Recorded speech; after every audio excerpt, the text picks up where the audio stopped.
আমরা এই পর্বে তৃণমূলের আলোচনায় ফিরতে চাই। আজকের আলোচনার বিষয় আমরা ঠিক করেছি মনোনয়ন। এ বিষয়ে আলোচনা করার জন্য চট্টগ্রাম থেকে আমাদের সঙ্গে যুক্ত হচ্ছেন চট্টগ্রাম ৮ আসনের বিএনপি মনোনীত সংসদ সদস্য প্রার্থী এরশাদুল্লাহ। তার সঙ্গে কথা বলবেন আমাদের সহকর্মী ফয়সাল করিম। ফয়সাল করিম, আপনার মাধ্যমে বিএনপি মনোনীত প্রার্থীর সঙ্গে কথা বলতে চাই। একই সঙ্গে আমি দেখতে পাচ্ছি আপনার সঙ্গে প্রচুর সাধারণ মানুষ, ভোটাররা আছেন, তাদের সঙ্গে একটু কথা বলবেন।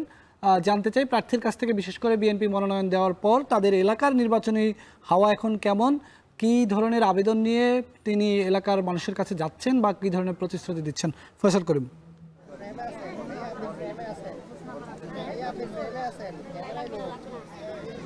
ধন্যবাদ বেলায়েত। আপনি হয়তো ইতিমধ্যেই জানেন যে চট্টগ্রামের 16টি আসনের মধ্যে ইতিমধ্যেই 10টি আসনে তাদের প্রার্থী ঘোষণা করেছে বিএনপি, এবং এই প্রার্থীদের মধ্যে আমরা যেমন বহুদিনের পুরনো পরীক্ষিত তৃণমূলের নেতা দেখছি, তেমনি নতুন অনেক মুখও কিন্তু দেখা যাচ্ছে। তো এই নতুন সমীকরণ কিংবা ভোটের নানা হিসেব নিকেশ মিলিয়ে আমরা যেটি দেখছি, নভেম্বরের প্রথম সপ্তাহে চট্টগ্রামে বিএনপির রাজনৈতিক মাঠেও উত্তাপ দেখা যাচ্ছে, এবং সেই উত্তাপে আমরা হাজির হয়েছি আজকে চট্টগ্রামের শান্তিনগর এলাকায়। চট্টগ্রাম ৮ আসনের বিএনপি মনোনীত প্রার্থী জনাব এরশাদুল্লাহ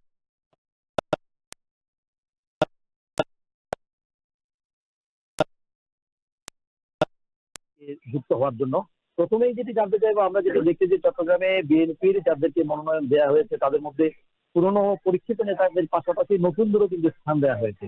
তো বিষয়টিকে আপনি আসলে কিভাবে দেখছেন একজন পুরনো বা সিনিয়র নেতা হিসেবে? ধন্যবাদ। আমি প্রথমে এখন টেলিভিশনের যারা দর্শক মণ্ডলী তাদেরকে শুভেচ্ছা জানাচ্ছি, এবং আমাদের অ্যাক্টিং চেয়ারম্যান তারেক রহমান সাহেব এবং আমাদের স্ট্যান্ডিং কমিটির সম্মানিত সদস্য তাদেরকে ধন্যবাদ ও কৃতজ্ঞতা জানাচ্ছি আমাকে নমিনেশন দেওয়ার জন্য। যা এখানে ছিল আমাদের নেতা তারেক রহমান সাহেব, উনি পুরাতন এবং নতুন এদেরকে বেছে নিয়েছেন, যারা 15 বছর সংগ্রামে ছিল।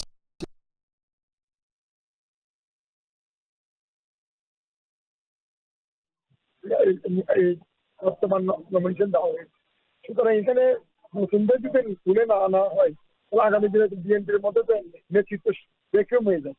তো আমি মনে করি এটা হচ্ছে অনেক ভালো সিদ্ধান্ত।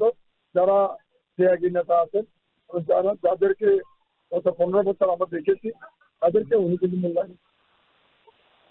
সেক্ষেত্রে আমরা যেটা দেখছি যে আপনার নির্বাচনী এলাকায় জামাতের একজন প্রার্থী আছে, তাকেও শক্তিশালী হিসেবে ধরা হচ্ছে, এবং অতীতে কিন্তু আমরা দেখেছি যারা ভিন্ন মতবর্তী ছিল, ভিন্ন দলের ছিল, তাদের সাথে এক ধরনের বিরোধপূর্ণ অবস্থান ছিল, আমরা সংঘাত দেখেছি, নানা ধরনের হানাহানি দেখেছি। এইবার আসলে আপনারা সেই জায়গাটিকে বাদ দিয়ে, যেহেতু আমরা নতুন নির্বাচনের পরিবেশ চাইছি, সেই বিষয়টি নিয়ে আপনারা কি ভাবছেন, বা ঐক্যমত্যের যে বিষয়টা সেটা আসলে কিভাবে দেখছেন, বা আপনার নির্বাচনী এলাকায় আপনি সেটি কিভাবে সেই বিষয়টি কিভাবে মেনটেন করবেন?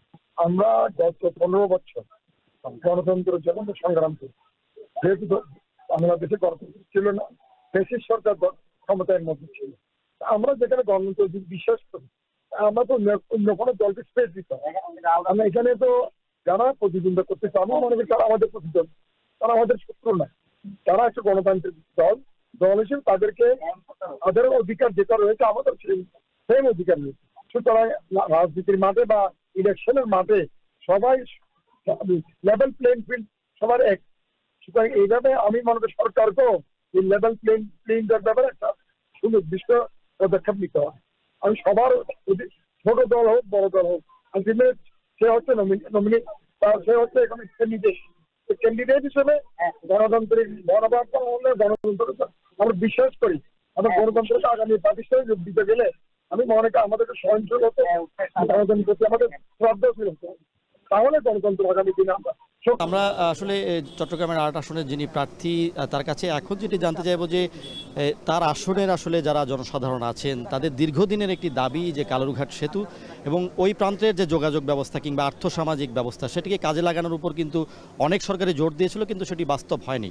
তো আমরা ৮ আসনের যিনি প্রার্থী আছেন তার কাছে জানতে চাইব, তিনি যদি নির্বাচিত হন তাহলে কালুরঘাট সেতু সহ সেই প্রান্তের যে যোগাযোগ ব্যবস্থা, আর্থসামাজিক যে ব্যবস্থা বা এখনকার অবস্থা আছে সেটিকে উন্নয়নের জন্য তিনি কিভাবে আপনি আসলে কাজ করবেন? ধন্যবাদ। কালুরঘাট সেতু হচ্ছে বোয়ালখালীবাসীর দুঃখ।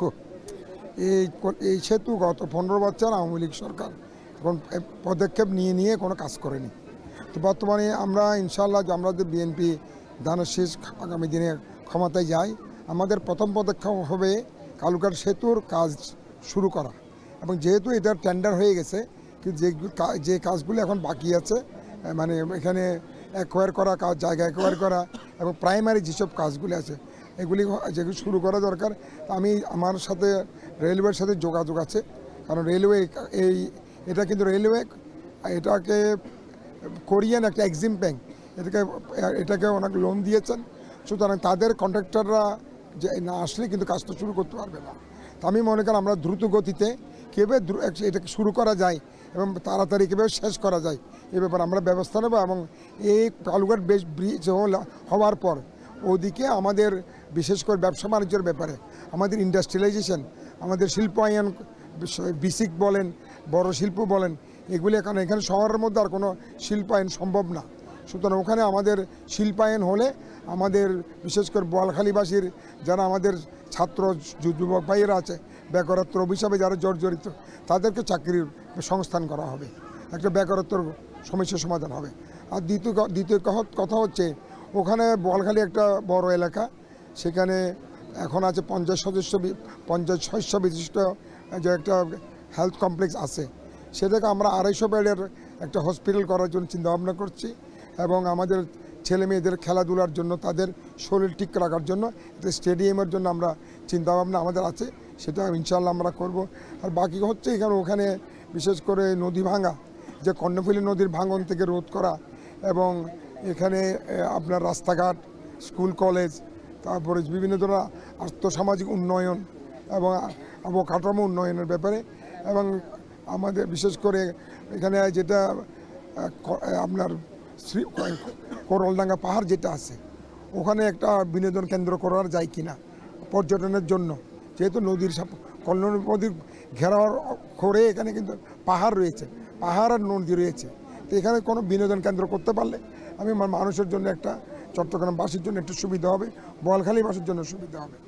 এই ধরনের অনেক পরিকল্পনা আমাদের আছে। আমরা ইনশাল্লাহ ধানের শীষ যদি আগামী দিনে জনগণ যদি ধানের শীষকে বেছে নেয়, তা আমরা এইসব পরিকল্পনাগুলো বাস্তবায়ন করব। আর এই পারে বিশেষ করে কর্ণফুলী নদীর ওপরে হচ্ছে বোয়ালখালী, আর এই পারে হচ্ছে 3টি থানা, পাঁচপানগড় থানা, পাঁচলাইশ থানা, বাইজিৎ থানা। এখানে যেহেতু সিটি কর্পোরেশনের আওতাধীন, আমরা মাননীয় মেয়র সাহেবকে নিয়ে এখানে বিশেষ করে রাস্তাঘাট, জলবদ্ধতা এবং বিভিন্ন ধরনের খেলাধুলার ব্যাপারে, যদিও একটা মেয়র সাহেব বলেছেন একটা স্টেডিয়াম উনি শুরু করেছেন পাকুলিয়াতে, আরও কয়েকটা করার কথা আছে। আমরা দেখব আমাদের এখনও কারণ ছেলেমেয়েদেরকে এখন ফেসবুক, ইউটিউব থেকে যদি আমরা দূরে রাখতে যাই, তাহলে দূরে রাখতে গেলে আমাদেরকে খেলাধুলা ছাড়া বিকল্প নেই। এই খেলাধুলার মাধ্যমে তাদেরকে একটা বিনোদন আছে, শরীর চর্চার জন্য তাদের একটা আছে, মাধ্যম আছে। আর দ্বিতীয় কথা হচ্ছে তারা কিন্তু ওই সময়টা ফেসবুক, ইউটিউবে না দিয়ে খেলাধুলার মাধ্যমে দিচ্ছে, এবং এখান থেকে কিন্তু আমাদের যদি ভালো খেলোয়াড় আমরা সৃষ্টি করতে পারি, তাহলে আমরা জাতীয়ভাবে খেলতে পারবে, ইন্টারন্যাশনাল প্লেয়ার খেলতে পারবে। সুতরাং আমাদেরকে এইগুলি আমাদের চিন্তা করতে হবে। আপনি যেহেতু এই সংসদীয় আসনের, আপনি নিশ্চয়ই আপনার শৈশব নদী পাড়ে কেটেছে, নদী দেখে বড় হয়েছেন, তো চট্টগ্রামের একটি দুঃখ কিন্তু কর্ণফুলী নদী, এবং আমরা দেখছি দুপারে কিন্তু দূষণের মহোৎসব চলছে। নদী কিন্তু আগের অবস্থায় নেই, এবং প্রচুর প্রাকৃতিক সম্পদ এবং প্রাণীজ সম্পদ কিন্তু এই নদীকে ঘিরে রয়েছে, যেটি কি সম্ভাবনা কাজে লাগালে কিন্তু বাংলাদেশ উপকৃত হবে।